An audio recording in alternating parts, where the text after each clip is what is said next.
하나님의 말씀을 경청하도록 하겠습니다. 오늘 신 말씀은 에스라 9장 1절로 4절입니다. 제가 받들어 읽어드립니다. 이 일 후에 방백들이 내게 나와 이르되 이스라엘 백성과 제장들과 네 사람들이 이 땅 백성들에게서 떠나지 아니하고 가나안 사람들과 헷 사람들과 부리스 사람들과 여부스 사람들과 암몬 사람들과 모압 사람들과 애굽 사람들과 아몬 사람들의 가정한 일을 행하여 그들의 딸을 맞이하여 아내와 며느리로 삼아 거룩한 자손이 그 지방 백성들과 서로 섞이게 하는데 방백들과 고관들이 이 죄에 더욱 으뜸이 되었다 하는지라. 내가 이 일을 듣고 속옷과 겉옷을 찢고 머리털과 수염을 뜯으며 기가 막혀 앉으니 이 이스라엘이 하나님의 말씀으로 말미암아 떠는 자가 사로잡혔던 이 사람들이 죄 때문에 다 내게로 모여오더라. 내가 저녁 제사 드릴 때까지 기가 막혀 앉았더니 아멘.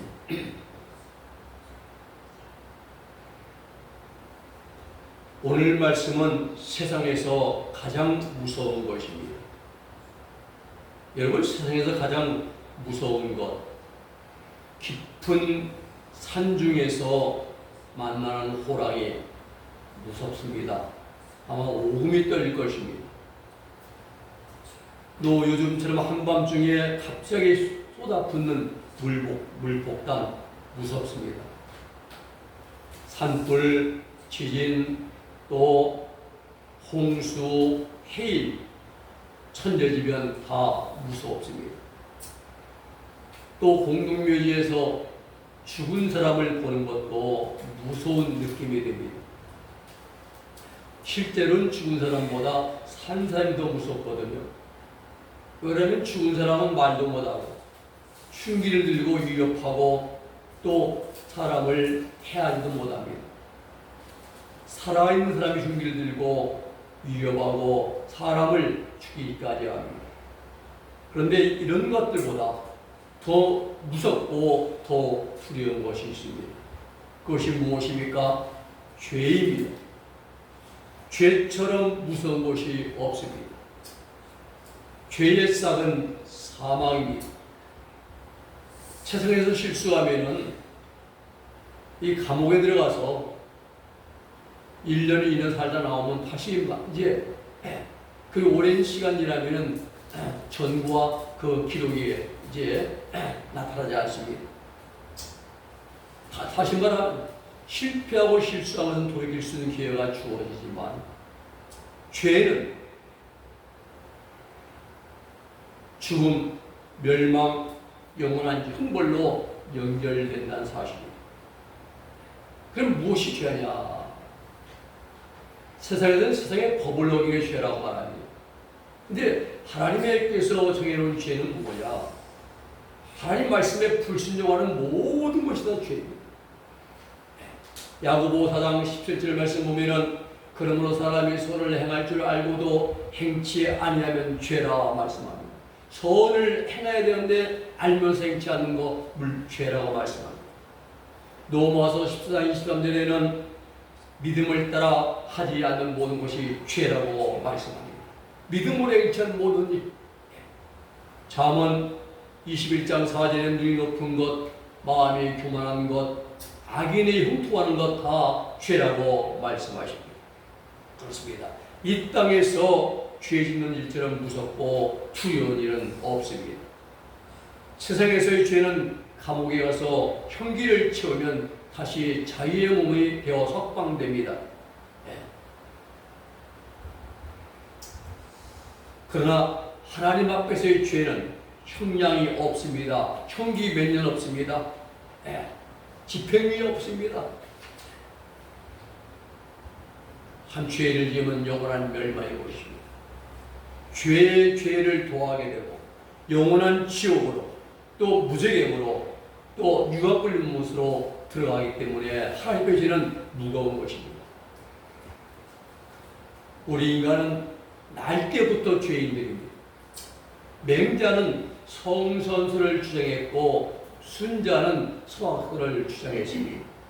맹자는 사람은 누구에게나 어려움 당한 사람을 보면은 불쌍히 여기는 측은지심이 있다. 이유는 사람의 본성이 착하기 때문이다 라고 보았습니다. 우물에 빠진 아이를 보면은 건져주고 싶은 마음을 갖게 되는데 이것은 사람의 본성이 착하기 때문이다. 불인 인지심, 차마 하지 못하는 마음이라 했어요. 반면에 순자는 어린 나이에 태어나서 엄마의 젖을 먹을 때 젖꼭지를 무는 버릇은 그 심성이 악하기 때문이다 라고 말했습니다. 우리는 어떻게 보아야 됩니까? 이 두 사람의 말이 다 맞습니다. 본래 하나님께서 아담을 지으실 때는 선하게 지으셨습니다. 아담과 하와는 에덴 동산에서 죄가 무엇인지, 죄가 한 게 얼마인지, 한 게 얼마인지 아무것도 모르고 살았습니다. 여기까지는 성선설이 맞습니다. 그런데 에덴 동산에 하나님의 허락하에 사단이 들어왔고 뱀의 감언 이슬에 속아서 넘어간 직후에 마귀의 성질인 죄악성이 들어오게 된 것입니다. 이때부터 인간은 죄와 더불어 친구하며 죄를 밥 먹듯이 범하며 살아가게 되어 있습니다. 성악설입니다. 이러한 죄인들이 죽임을 당하지 않고 사망에서 생명으로 나아갈 수 있는 길은 오직 하나님의 은총 예수 그리스도의 십자가의 은혜가 주어졌기 때문인 것입니다. 이스라엘은 평소에 자신들이 하나님의 선민이라고 자랑했습니다. 지도자부터 일반 백성에 이르기까지 그런데 죄를 지었습니다. 그러나 하나님은 이러한 자들을 버리지 아니하시고 끝까지 사랑으로 대해 주십니다. 이렇게 하심으로 우리의 구원의 사역을 이끌어 가시는 것입니다. 첫째는 세상에 가장 무서운 것이 무엇이냐? 죄의 습관이 무서운 것입니다. 죄가 습관화되었습니다. 포로에서 돌아온 이스라엘 백성들과 레위 사람들이 죄를 지었습니다. 그런데 심각한 문제는 그들이 죄를 죄로 여기지 않았다는 사실입니다. 이게 가장 큰 문제예요. 죄를 지으면서도 죄로 여기지 않았다는 거예요. 죄에 대해 무감각했고 죄에 대해서 무서워하거나 두려워하는 마음이 없었습니다. 한 걸음 더 나아가 죄를 짓고도 회개하고 뉘우치고 통에 잡아가거나 하나님 앞에 무릎을 꿇으려고도 하지 않았습니다. 오히려 그 반대로 자신들의 죄를 합리화시켰습니다. 당연한 일로 여겼습니다. 이는 영적으로 죽어있기 때문인 것입니다. 열심히 무디워져서 무감각해져 있기 때문인 것입니다. 죄를 지으면서 죄인 줄 알면서 회개하지 않고 돌이키지 않고 양심이 무감각하고 심성이 강팍해지면 회개가 나오지 않습니다. 유다 사람들은 하나님께로부터 하나님께 명령하신 말씀을 거부했습니다. 온갖 거짓과 불의를 행하면서 부패를 자연스러운 그러한 삶으로 받아들였습니다. 오늘 본문 1절입니다. 이 인류의 방백들이 내게 나와 내 이스라엘 백성이 제사장들과 내 이스라엘들이 이 땅 백성들에게 떠나지 아니하고 가나안 사람들, 헷 사람, 브릿 사람, 여부 사람, 또 암몬 사람, 모압 사람, 애굽 사람, 아몰 사람들의 가증한 일을 행하였다라고 말씀합니다. 일반 백성들뿐만이 아닙니다. 하나님의 거룩한 성전에서 봉사하기 위해서 특별히 택함받은 매인들 역시 주어진 본분을 망각하고 죄악에 빠져 살아갔다는 사실입니다. 오늘 사랑하는 여러분, 하나님의 백성으로 특별히 택함받은 자들은 거룩한 삶, 빛 가운데 살아가기를 힘써야 됩니다. 모든 일에 본을 보이고 덕을 베푸는 삶을 살아가야 됩니다.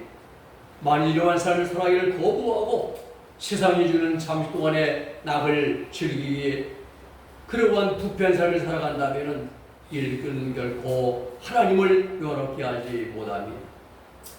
그래서 나라가 그릇된 길로 가고 부패하고 타락에 갈 때마다 그 시대에 지도자들이 나서서 바로 잡아 주어야 되는 것입니다. 예를 들면 중세교회가 온갖 죄악으로 타락해서 이제 물들어갈 때에 그 시대 영적인 지도자 프란시스코를 통해서 쓰러진 중세교회를 다시 일으켜 세웠던 것입니다.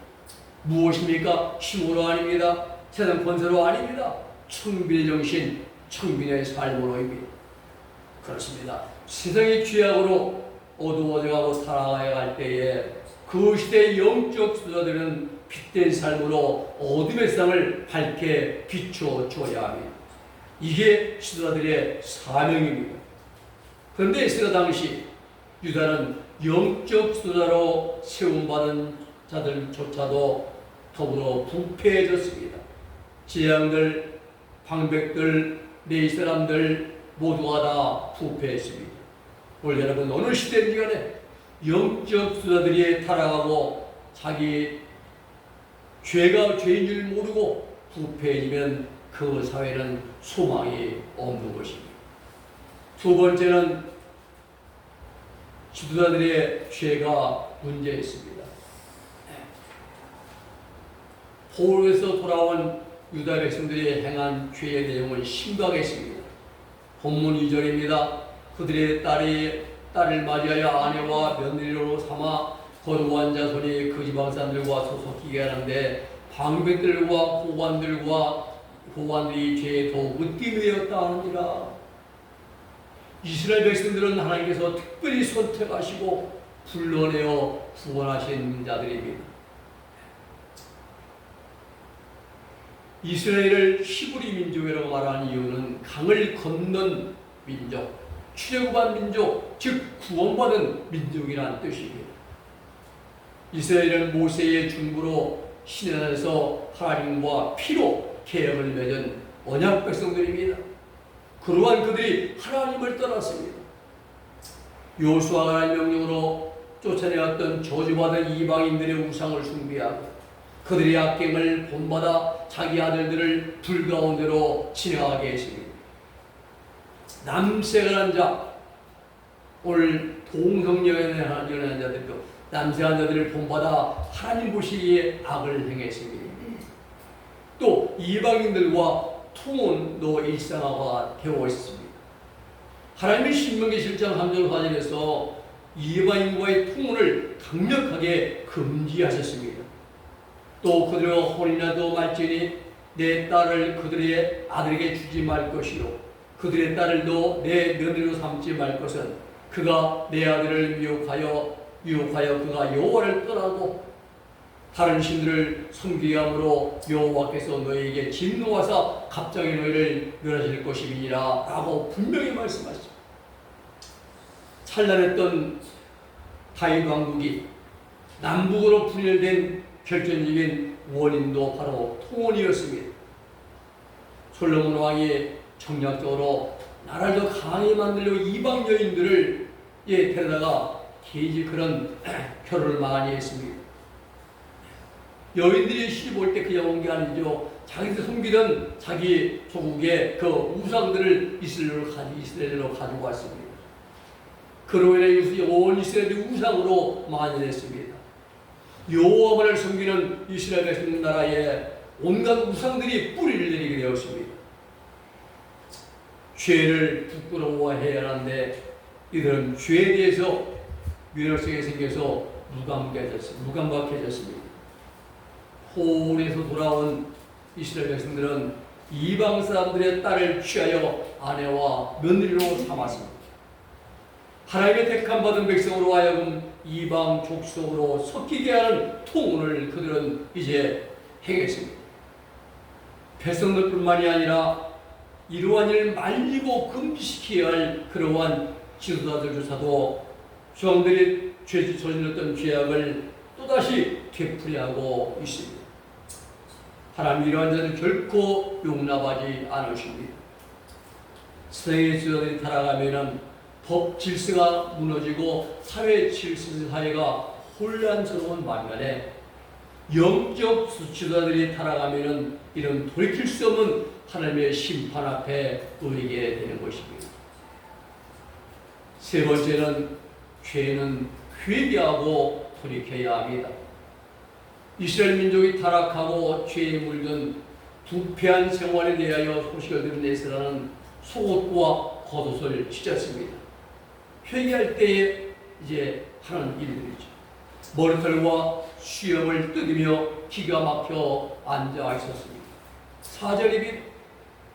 이 이스라엘 하나님의 이름으로 하나님 말씀으로 말미암아 떠난 자가 사잡혔던 이 사람들의 죄 때문에 다 내게로 모여오더라. 내가 저녁 제사 드릴 때까지 기가 막혀 앉았더니 에스라는 자기 민족이 지은 죄에 대하여 분노했습니다. 자기 민족을 대신하여 회개했습니다. 그렇습니다. 자기 민족의 죄로 인하여 슬퍼하며 회개하는 주제가 있는 민족은 복된 민족입니다. 지도자로서 자신의 책임을 느끼어 슬퍼하며 괴로워하며 눈물로 회개하는 주제가 있다는 것은 가장 큰 최대의 축복인 것입니다. 오늘 우리 사회에도 에스라 같은 영적 수도가 꼭 필요한 때입니다. 자기 민족의 죄를 자신의 죄를 여기고 참여하며 통회하며 눈물로 날빼 무릎 꿇는 영적 지도자가 필요한 때입니다. 사랑하는 여러분, 죄는 하나님 앞에 심히 부끄러운 것입니다. 죄는 회개해야 하는 것입니다.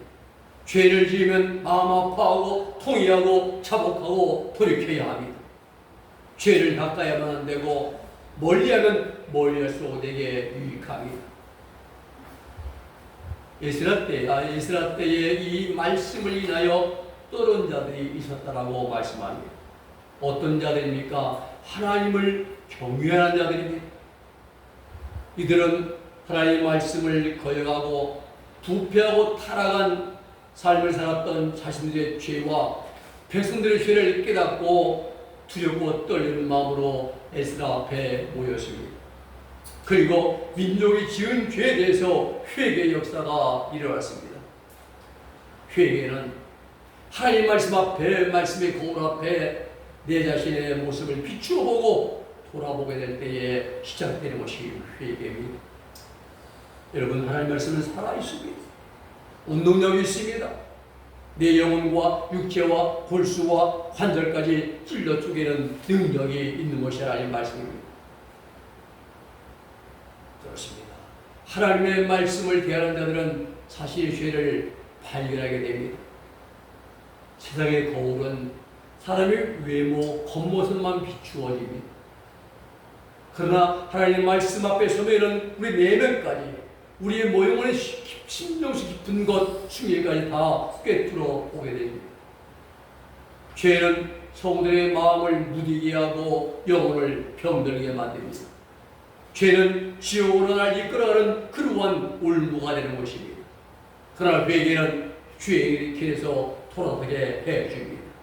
회개는 나를 사랑하는 하나님 백성으로 이제 사랑받는 하나님 백성으로 만들어줍니다.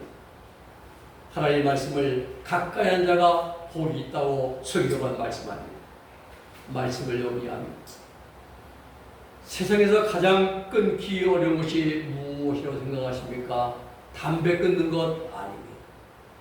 술 끊는 것도 아닙니다. 마약이나 도박 끊는 것도 아닙니다. 세상에서 가장 끊어내기 어려운 것이 바로 죄인 것입니다. 담배, 술, 마약 등은 다 외적인 것들입니다. 죄는 내면적인 죄와 표면적인 죄로 나누어지는데 우리의 모든 죄는 내면에서부터 올라오는 것들입니다. 미움, 시기, 악감정, 또 이제 거짓, 교만, 모든 것이 속에서 올라오는 것들이에요. 기회만 주어지면 자동적으로 나타나는 죄악성이 대표적인 죄의 뿌리입니다. 죄 가운데 가장 무서운 죄는 하나님 말씀을 거스르고 육신의 정과 욕망을 쫓아감으로 나타나는 그런 죄입니다. 그렇습니다. 세상에서 가장 무서운 것이 죄입니다. 죄는 회개입니다. 죄는 돌이켜야 됩니다. 그리고 다시는 그 죄를 범하지 말아야 됩니다.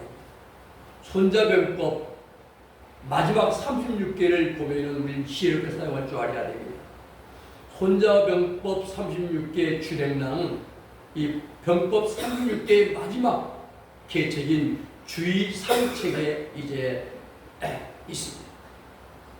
이 주의상책은 도주하는 도망할 축자입니다. 할위. 도망하는 것이 상체라는 거예요. 그래서 죄는 첫 번째는 죄를 지을 수밖에 없는 환경에서 도망치는 게 최고의 행책입니다. 두 번째는 회개하는 것이 최고의 비결입니다. 죄는 멀리 할수록 좋은 것입니다. 여러분 세상에서 가장 무서운 것이 죄라는 걸 기억하시고 죄를 멀리하고 죄를 실수하게 도 멀리 도망치고 지었다면 회개할 줄 아는 우리 모두가 되기를 예수님의 이름으로 부탁을 드립니다. 기도하겠습니다. 거룩하신 아버지 하나님 감사합니다. 세상에 가장 무서운 것은 천재지변도 아니고 호랑이도 아니고 중상도 아니고 바로 아버지 하나님께 죄인 것을 우리에게 말씀을 통해서 들려주오니 감사를 드립니다. 이제부터 우리가 죄를 지을 수 있는 환경을 멀리하게 하시고 죄를 지을 수 기회할 때만 그 자리를 도망하게 하시고 죄를 지었을 때는 철저히 회개해서 돌이키고 다시는 그 죄를 범하지 않는 그러한 삶을 살아가는 우리 은혜의 모든 성들이 다 되게 하여 주시옵소서. 예수님의 이름으로 기도 올리옵나이다. 아멘.